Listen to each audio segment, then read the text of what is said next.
उज़्र कौन सा मुअतबर होगा इहराम में, जिनायत के सिलसिले में। चुनांचे उज़्र सिर्फ वही मान्य और मुअतबर है जो मिन जानिबिल्लाह हो, मसलन बीमारी और हैज़ व निफास वगैरह। अगर वो उज़्र बंदों की तरफ से हो, मसलन कोई शख्स दूसरे पर जबर करे या उसकी मर्जी के बगैर जिनायत अदा कर दे, तो ऐसा उज़्र मुअतबर नहीं समझा जाएगा।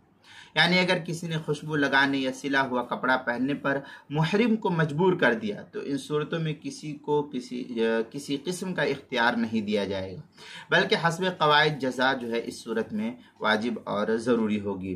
बुनियतुन नासिक में है हत्ता लौ सुम्मा मुरादुहुम बिल उज़्रि मा यकूनु मिनल्लाहि तआला फलौ कान मिनल इबादी फलैसा बिउज़्रिन। इस तरीके के अल्फाज जो है बुनियतुन नासिक सफ़ा 239, किताबुल मसाइल तीसरी जिल्द सफ़ा 152, उन्वान है उज़्र कौन सा मुअतबर है।